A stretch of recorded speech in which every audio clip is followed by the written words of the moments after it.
Selamat malam Pak Boy. Apa terdengar suaranya Pak?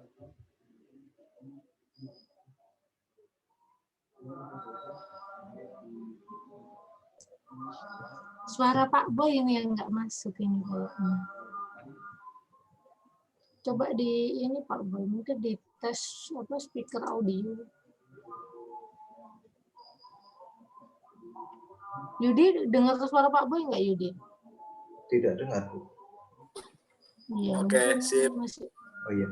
Nah, ini baru masuk nih. Sip, Ya, sip. Pak, terdengar Pak. Oke. Bisa dimulai Pak Boy? Oke, Bu Akda. Oke, bismillahirrahmanirrahim.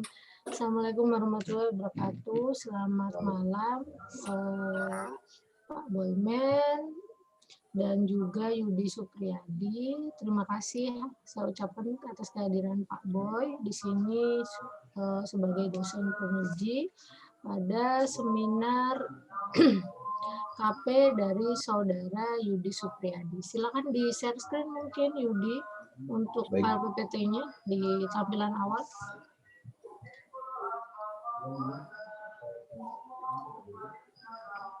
Apa sudah terlihat Bu? Belum, masih proses. Oke. Terlihat Bu? Ya, sudah. Jadi pada malam hari ini akan disampaikan seminar laporan kerja praktek dari saudara Yudi Supriyadi dengan judul perencanaan dan pengendalian produksi di Perum Peruri Karawang. Untuk termin yang akan dilakukan pada seminar KP kali ini, yang pertama yaitu presentasi dari saudara Yudi, kurang lebih tidak usah lama-lama ya, Yudi 10 menit aja, kemudian langsung ditanggapi oleh Pak Boy. Saya persilakan sebagai penguji, kemudian dengan saya sebagai penguji, kemudian closing ya. Oke, untuk mempercepat waktu, silahkan dimulai presentasinya untuk saudara Yudi Supriyadi. Saya persilahkan.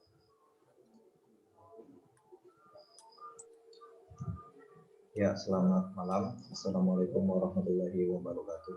Salam sejahtera untuk kita semua. Ya, di sini saya izin mempresentasikan hasil dari laporan kerja praktek saya di Perum Peruri Karawang yang berjudul perencanaan dan pengendalian produksi di Perum Peruri Karawang. Untuk penyusunnya itu yaitu saya sendiri, untuk pembimbingnya yaitu Ibu Abda. Ya, langsung saja Pak. Untuk pendahuluan, setiap perusahaan tentunya bersaing dalam menentukan strategi-strategi pada produksinya untuk memperkirakan tingkat permintaan yang diharapkan bagi suatu produk atau beberapa produk dalam periode waktu tertentu di masa yang akan datang. Sehingga permintaan pasar dapat dipenuhi dengan jumlah yang tepat, waktu pengiriman dan penyerahan yang tepat, serta dengan biaya produksi yang minimum. Ini menurut Mas Wibowo pada jurnalnya pada tahun 2013. Pada laporan kerja praktik ini bertujuan untuk melakukan pengendalian produksi, yaitu dengan meramalkan permintaan produk dari customer itu sendiri atas produk kita cukai di Perum Peruri Karawang guna sebagai alat kontrol dan perencanaan pengendalian produksi. Untuk metodologi, selama pelaksanaan kerja praktek, penulis mencoba mengamati dan mempelajari serta ikut terlibat langsung dalam kegiatan unit hasanah produksi awal kita cukai. Nah, unit hasanah produksi awal kita cukai itu sendiri yaitu dapat dikatakan unit penyedia bahan baku di Perum Peruri Karawang, khususnya produk kita cukai yang mempunyai job desk itu diantaranya menyediakan bahan baku, melakukan penyortiran dan penghitungan serta pemotongan produk hasil cetak. Dalam hal ini, penulis berusaha untuk mendapatkan data dan informasi berdasarkan rincian rencana kerja praktek yang telah dibuat sebelumnya. Kemudian data yang didapatkan tersebut diolah menggunakan pendekatan kuantitatif, yaitu dengan metode moving average dan exponential smoothing, serta dibantu dengan aplikasi POM-QM for Windows. Hal ini bertujuan untuk memperkirakan permintaan produk di masa yang akan datang, yaitu dengan cara melakukan peramalan produksi. Adapun data yang digunakan yaitu data histori dari permintaan produk pada bulan Maret 2020 tahun lalu sampai dengan bulan Februari tahun 2021. Nah, ini adalah data permintaan produknya itu sendiri, Pak. Untuk keterangannya, untuk LK itu lembar kirim dan LC itu lembar cetak. Jadi satu kali lembar cetak itu terdapat 2 gambar untuk lembar kirim. Gitu. Jadi sekali lembar cetak itu langsung 2 gambar. Gitu, Pak. Ini data-datanya. Nah, data yang saya gunakan itu data yang lembar kirimnya. Kemudian ini perhitungan perawalan produksi menggunakan metode moving average pada software POM-VM for Windows versi 3. Yang pertama kita masuk ke dalam aplikasinya, kemudian masuk ke menu modul, pilih forecasting, kemudian kita pilih file, kemudian di sini kita menentukan metodenya menggunakan moving average, dengan periodenya itu kita setting menjadi 12. Nah, untuk jenis periodenya itu kita setting menjadi jenisnya bulan yang diawali pada bulan Maret. Kemudian kita masukkan demand atau permintaannya. Nah, di sini kita setting 3 ya. 3 itu maksudnya 3 periode ke belakang, itu moving average MA3. Dan ini hasilnya. Sedangkan untuk MA5-nya itu sama saja caranya, hanya saja di sini dia disettingnya menjadi 5. Itu artinya 5 periode ke belakang yang dijadikan acuan untuk peramalan produksinya. Nah, berikut ini adalah permintaan produk hasil bea cukai yang telah dirangkum dari aplikasi POM-VM for Windows tersebut. Nah, ini untuk MA3-nya dan ini untuk MA5-nya. Nah, di sini kenapa kosong? Karena dia menggunakan 3 data ke belakang. Jadi untuk meramalkan periode Juni itu menggunakan data Maret, April, dan Mei, sehingga baru diketahui data peramalan untuk permintaan di bulan Juni. Nah, ini untuk MA5, kenapa 5 kosong? Karena 5 bulan atau 5 periode ke belakang itu digunakan sebagai acuan. Kemudian untuk ini adalah MAD, MSE, dan MAP. Ini adalah nilai akurasi. Untuk MAD itu sendiri itu hanya memperhatikan nilai mutlak tanpa memperhatikan besar atau kecilnya jumlah peramalan. Sedangkan MSE itu kuadrat dari nilai kesalahannya. Kemudian MAP itu persentasenya. Sedangkan ini adalah untuk cara perhitungan secara manualnya untuk periode moving average MA3 dan MA5. Nah, ini rumusnya seperti ini. MAN sama dengan sigma N I sama dengan 1 dikali DI dibagi N. Di mana DI itu adalah demand atau permintaan pada periode ke I, kemudian N adalah jumlah periode dalam moving average.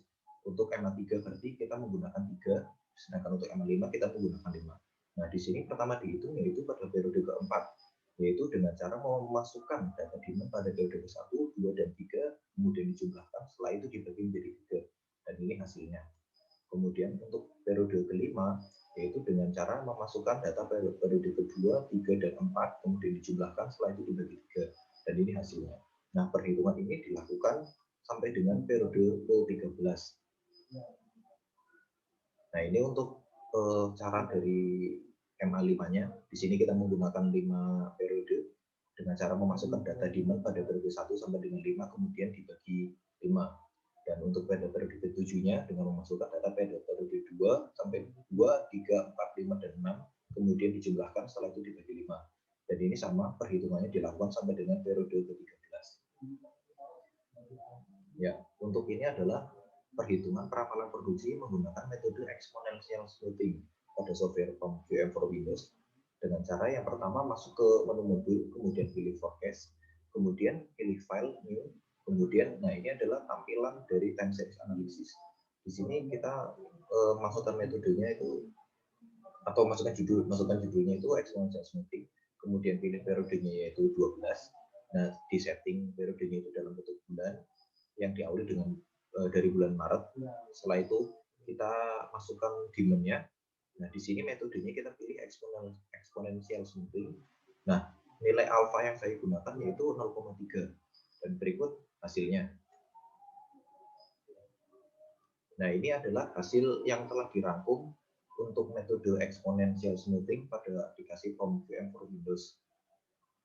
Nah, ini untuk data demand-nya dan ini untuk data forecast atau peramalannya. Nah, ini sama, ini adalah nilai-nilai akurasi dengan memperhatikan nilai MAD, MSE, dan MAP. Nah, ini untuk perhitungan secara manualnya untuk metode exponential smoothing dengan rumus FT plus 1 sama dengan nilai alfa dikali DT plus 1 min alfa dikali FT. Di mana FT plus 1 itu adalah periode berikutnya, kemudian DT itu demand atau permintaan aktual pada periode saat ini, sedangkan FT itu peramalan periode saat ini dihitung sebelumnya, sedangkan nilai alfa faktor pembobotan yang diacu. Nah, di sini saya menggunakan nilai alfanya itu 0,3. Nah, ini untuk F2 itu forecast kedua, yaitu dengan rumus nilai alfa dikali demand yang pertama ditambah dengan 1 minus alfa dikali forecast yang pertama. Nah, untuk forecast yang pertama itu sendiri karena belum ada peramalannya, jadi digunakan data demand juga sama, data demand yang pertama. Nah, ini dimasukkan nilai alfanya 0,3, kemudian dikali DI atau demand data pertamanya, kemudian ini 1 minus alfa dikalikan forecast 1, karena belum ada, jadi dimasukkan menggunakan data demand yang pertama, dan ini hasilnya. Sedangkan untuk pada periode ketiganya atau forecast ketiga, yaitu dengan cara nilai alfa dikali demand yang kedua, kemudian ini ditambah 1 min alfa dikali forecast yang kedua. Nah, forecast yang kedua adalah hasil dari perhitungan sebelumnya. Nah, maka didapatkan hasil forecastnya itu sekian. Nah, ini dilakukan sama saja sampai dengan periode ke-13. Nah, ini adalah grafik dari perhitungan dengan membandingkan ini yang biru itu nilai aktualnya, sedangkan yang jingga itu moving average dengan 3 periode ke belakang, sedangkan untuk yang abu-abu itu adalah moving average dengan 5 periode ke belakang, sedangkan yang kuning ini adalah metode exponential smoothing. Nah, bisa dilihat dari ketiga periode ini yang relatif lebih mendekati mungkin yang exponential smoothing, karena di antara yang lain ini masih di bawahnya. Nah, ini untuk nilai-nilai akurasinya dari metode moving average dengan 3 periode, 5 periode, dan juga dengan menggunakan metode exponential smoothing. Nah, pada tabel di atas menunjukkan data hasil akurasi perhitungan untuk meramalkan permintaan pada periode ke-13 dengan membandingkan metode moving average 3 periode, 5 periode, dan juga exponential smoothing dengan nilai alfa 0,3, kemudian mencari nilai yang relatif paling kecil. Nah, jadi tidak hanya salah satunya ya, tidak hanya persentasenya, tidak hanya ininya, MSE-nya, MAD-nya, tapi semuanya yang relatif lebih kecil. Maka dari itu dapat disimpulkan dari laporan kerja praktik ini yang berjudul Perencanaan dan Pengendalian Produksi di Perum Priori Karawang ini dapat diambil kesimpulan sebagai berikut. Untuk yang pertama, peramalan atau forecast adalah suatu proses untuk memperkirakan berapa kebutuhan di masa yang akan datang. Khususnya dalam dunia usaha yang bergerak di bidang produksi itu sangat penting ya, karena memperkirakan hal-hal yang akan terjadi di masa depan itu sebagai dasar pengambilan keputusan dan juga sebagai alat kontrol dalam perencanaan dan pengendalian produksi. Kemudian yang kedua yaitu penggunaan metode untuk menghitung peramalan forecast pada laporan ini, yaitu menggunakan metode moving average dan juga exponential smoothing serta dengan menggunakan software Confluent for Windows. Kemudian yang ketiga, setelah dilakukan analisis dengan dua metode di atas, serta dilihat dari pola grafik yang diketahui bahwa metode exponential smoothing menunjukkan tingkat kesalahan peramalan lebih kecil atau mendekati nilai aktual jika dibandingkan dengan metode moving average, baik itu yang MA3 maupun MA5. Hal ini dapat diketahui dari nilai MAD, MSE, dan MAP pada periode exponential smoothing yang relatif menghasilkan nilai lebih kecil jika dibandingkan dengan nilai lainnya. Dengan nilai MAD 2.658.282.000 dengan nilai MSE-nya 10.060.440, sedangkan untuk MAP-nya itu 19,448%. Ya, terima kasih. Mungkin cukup sekian presentasi atas laporan kerja praktek saya. Terima kasih. Wassalamualaikum warahmatullahi wabarakatuh. Selamat malam. Malam Yudi, terima kasih atas pemaparannya. Selanjutnya silakan, saya persilakan kepada Pak Boy atas tanggapannya mungkin atau pertanyaan yang diajukan untuk Yudi. Silakan Pak Boy. Oke, terima kasih Bu Akda atas kesempatannya. Oke, Yudi. Iya Pak. Perencanaan dan pengendalian produksi di Perum Priori Karawang. Di bagian mana, Yud? Saya di bagian hasanah awal pita cukainya Pak. Itu hasanah awal itu maksudnya penyedia bahan baku gitu Pak. Penyedia bahan baku untuk proses cetak gitu Pak. Iya, saya tahu. Oke. Saya pengen nanya, untuk kerja praktek emang digunakan metode ya? Bukankah melakukan pengamatan saja? Iya. Jadi karena saya kan kerjanya itu pada saat itu hanya monoton gitu Pak. Monotonnya dalam arti melakukan pemotongan saja, dan itu adalah hasil atas produksi saya selama kerja itu hanya menghasilkan data seperti itu gitu Pak. Jadi monoton. Enggak, saya pertanyaan saya terlalu jauh jawabannya. Setahu saya, untuk kerja praktek, mahasiswa yang kerja praktek itu hanya melakukan pengamatan. Untuk laporan ini cukup bagus dengan dua metode. Iya. Sayang untuk digunakan pada kerja praktek. Ini masukan saya ya. Baik Pak. Karena pada dasarnya kerja praktek ini, mahasiswa hanya melakukan pengamatan pada bidang atau lini produksi tertentu sesuai dengan apa yang diketahuinya pada proses produksi. Misalnya pengendalian perencanaan dan pengendalian produksi ketika ada permasalahan, itu kita amati apa sih yang menjadi kendala dalam perencanaan dan pengendalian produksi pada Nontas Ganu. Bu Agda. Iya Pak Boy. Apakah ada perubahan untuk KP sekarang, Bu, untuk penggunaan metode bukannya hanya pengamatan ya, Bu? Oh iya, benar sekali Pak Boy, untuk KP yang sekarang itu memang sebenarnya sama sih dengan yang kemarin Pak Boy guide juga. Itu yaitu hanya pengamatan gitu. Mungkin untuk Yudi sendiri dia kayaknya mentok gitu loh Pak Boy, untuk datanya itu dia tidak bisa menganalisis lebih jauh. Akhirnya dia menghitung lah ini forecasting ini ya. Sebenarnya saya juga awam sih tentang forecasting untuk bidang saya, makanya saya butuh masukan dari Pak Boy. Lebih baiknya itu seperti apa untuk bidang si Yudi ini, karena dia kan ada di bagian mana tadi Yudi? Pemotongan ya? Iya, pemotongan kita ini. Nah, jadi kemarin hasil kita diskusi, akhirnya ya sudah kamu hitung-hitung yang ringan saja, yang kamu bisa, yang merasa kamu tidak berat gitu kan. Ya, hasilnya seperti ini Pak Boy, mohon masukannya. Ya, Ibu Agda, makasih informasinya juga, Bu. Ya. Soalnya takutnya ada perubahan dengan penggunaan metode. Karena sayang, Bu. Nggak ada.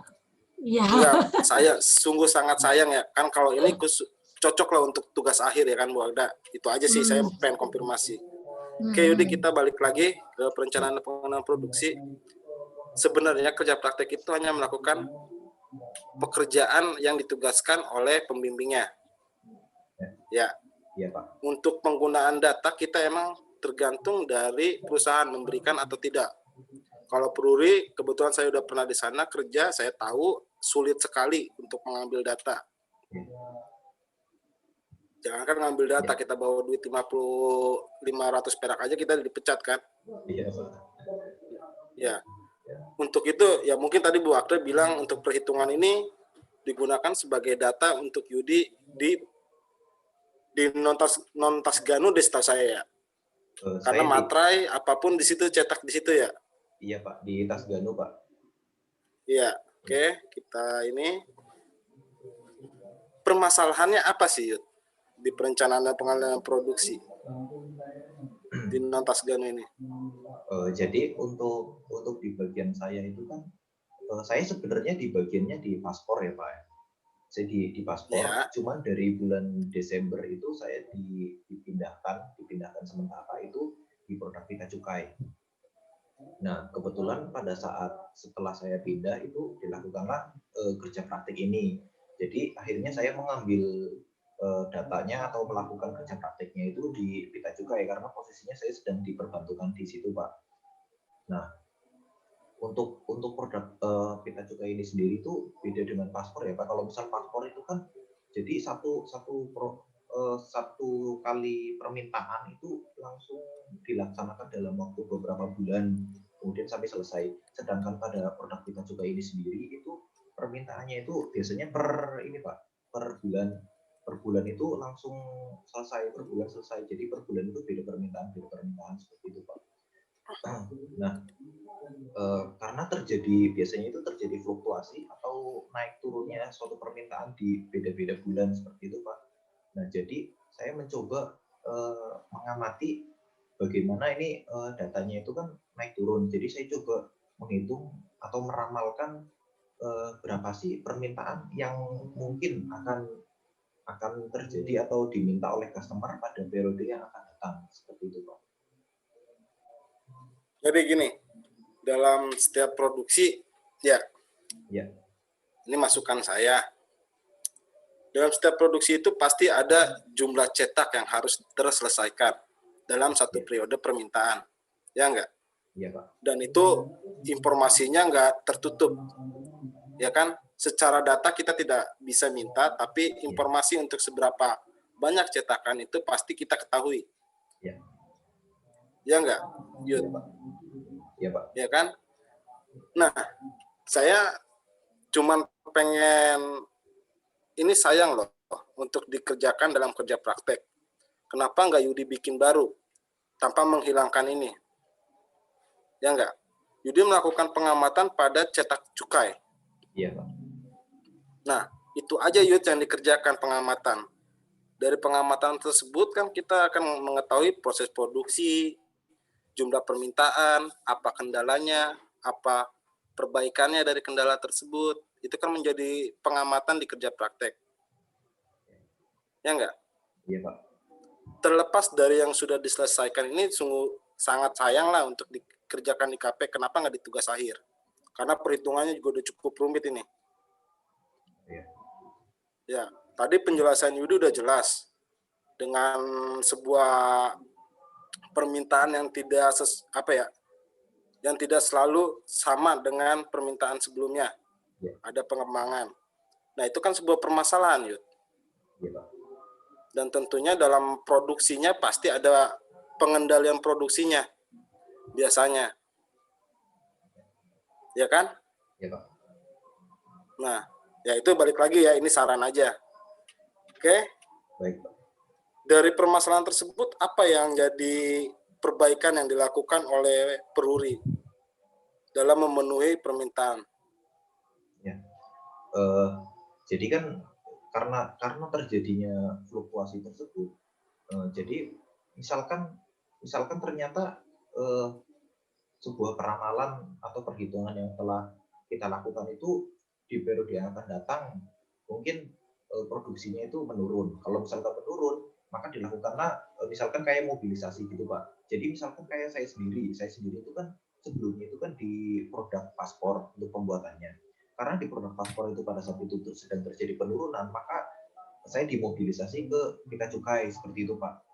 Nah, apabila misalkan ternyata peramalan yang kita lakukan atau perhitungannya itu di periode yang akan datang itu ternyata terjadi kenaikan, maka harus kita analisis atau harus kita siapkan apa saja yang harus dilakukan untuk menghadapi melonjaknya permintaan tersebut Pak. Mungkin menerima mobilisasi seperti saya dari paspor atau memeriksa stok di gudang, karena biasanya untuk bahan baku dari kita sendiri itu dikirim dari luar kota Pak, dari luar kota yang bisa memakan waktu seperti itu Pak. Dan kebetulan di beda provinsi malah, bahkan ada yang dari luar negeri seperti itu Pak. Ya.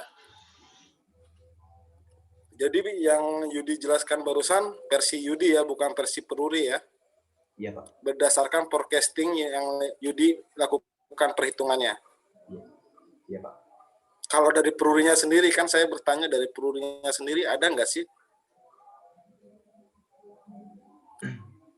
Kalau misal dari pihak Perurinya itu, ya mungkin yang ini Pak, kalau misalkan dari mobilisasinya itu kan berarti sudah nyata ya Pak ya, sudah nyata terbukti karena saya sendiri yang merasakan. Jadi pada saat terjadinya kenaikan produk atau fluktuasi itu sendiri, maka dari pihak Perurinya itu sendiri itu mengambil karyawan dari unit lain seperti itu Pak. Itu salah satu yang dilakukan oleh Peruri Pak. Masih sama ya ini ya, tindakan yang dilakukan ya, pemindahan karyawan dari tempat lain untuk satu pekerjaan yang lebih banyak. Oke, nggak jauh beda dengan saya kerja dulu. Sepertinya Oke, saya Bu nggak Agda. salah. Iya Pak Boy. Sepertinya saya nggak salah nih memasangkan Yudi dengan Pak Boy. Khususnya ini rombongan Peruri nih Pak Boy, mohon izin. Jadi memang memang rombongan Peruri itu kebetulan mahasiswa bimbing saya, jadi sangat pas mungkin ya dengan Pak Boy yang ada pengalaman di sana gitu ya. Jadi bisa komen banyak nih Yudi.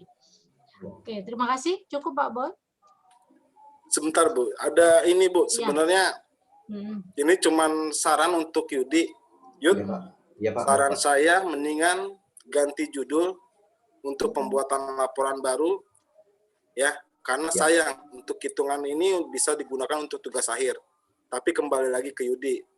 Kalau membuat Yudi malas untuk melakukannya ya silahkan aja. Itu aja Bu Agda dari saya, Bu Agda. Siap Pak Boy. Jadi yang saya tangkap sih dari Pak Boy itu memberikan saran kepada Yudi, mungkin laporan KP-nya ini lebih disederhanakan gitu ya Pak Boy ya. Iya, Ini untuk terlalu pengamatan saja. Untuk pengamatan saja. Ini terlalu sayang kata Pak Boy. Ini bisa dilanjutkan ke TA dengan perhitungan Yudi seperti ini gitu ya.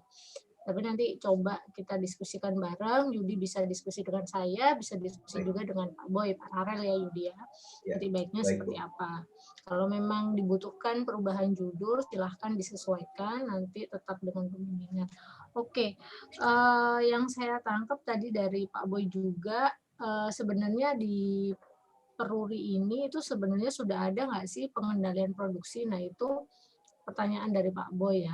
Kalau memang kamu jujur ini saya kira awalnya si perencanaan dan pengendalian produksi ini yang sudah terjadi di sana, tapi ternyata ini versi Yudi ya. Jadi kalau yang versi Perurinya kamu tahu nggak Yudi? Mungkin seperti jawaban saya yang sebelumnya itu Bu. Jadi semacam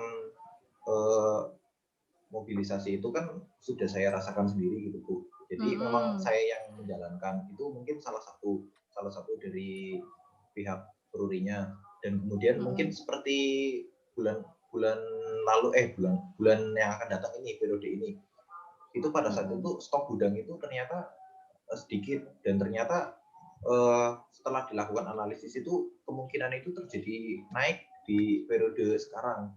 Jadi sebelum itu terjadi maka sudah mengantisipasi dengan cara menghubungi yang penyedia bahan bakunya, anak perusahaannya gitu, anak perusahaan dari Perurinya itu sendiri gitu. Ya, oke. Yang saya tanyakan berarti kamu belum tahu detail sudah ada perencanaan dan pengendalian atau belum? Sudah tahu detail sudah ada atau belum gitu loh Ibu? Detailnya mengenai pengendalian dan perencanaannya. Iya ada. Yang saya tangkap dari jawaban kamu memang iya ada, karena dibuktikan kamu ada moving dan sebagainya itu ya. Ya. Nah, untuk detailnya mengenai metode mungkin ya, metode yang digunakan si Peruri ini, kamu sudah tahu nggak perencanaan dan pengendalian produksinya itu seperti apa? Kalau untuk yang benar-benar kompleks menurut dari Perurinya itu belum tahu sih Bu. Oke, saya catat itu ya Yudi. Berarti tidak ada di wilayah kamu lah ya intinya. Itu gitu ya. Kemudian yang saya tangkap dari PPT kamu tadi saya cukup jelas dengan penjelasannya, namun yang saya tangkap di sini belum ada temuan permasalahan nih, benar Pak Boy ini ya. Temuan permasalahan selama kamu kerja praktek itu apa? Nah ini ke-skip ternyata gitu ya. Saya juga sebagai pembimbing berarti ke-skip juga ya, nggak ngecek lagi gitu ya. Itu belum ada di PPT, tapi mungkin di laporan sudah ada ya Yudi ya? Sudah ada Bu. Ya, permasalahan yang ditemukan selama kerja praktek gitu ya. Iya Bu. Kemudian oke, itu saja sih dari saya Pak Boy. Ada tambahan lagi mungkin? Sudah Pak Boy? Sudah Bu. Sebelum ini diakhiri mungkin Pak Boy bisa berkenan untuk mengambil screenshot, karena nanti upload input nilainya dibutuhkan screenshot untuk data ini Pak Boy. Siapa tahu belum screenshot Pak Boy. Oke, Yudi juga. Dulu ya. Oke. Yudi juga ya. Iya, Bu. sama record untuk ininya. Baik, Bu. Oke, baik. Kalau sudah Pak Boy? Sudah, Bu. Oke, terima kasih. Saya rasa untuk seminar kerja praktek kali ini sudah cukup. Pesan saya pada Yudi, nanti lanjutkan pembimbingan dan konsultasi saran sebaiknya bagaimana menurut penguji, di mana di sini ada Pak Boy, dan nanti konfirmasi lagi dengan saya selaku pembimbing tentang perbaikannya. Saya harap tadi semuanya sudah dicatat ya Yudi ya. Iya, Bu. Apa komen dari Pak Boy dan juga dari saya. Oke, terima kasih. Kurang lebihnya dari saya mohon maaf. Sekian, wassalamualaikum warahmatullahi wabarakatuh. Selamat malam Pak Boy. Terima kasih. Terima kasih, Bu Agda. Terima kasih, Yud. Saya Terima live ya, kasih, Bu. Pak. Yud. Terima kasih, Bu. Ya, Baik, Pak. izin live Terima ya. kasih, Pak. Terima kasih, Bu. Yuk.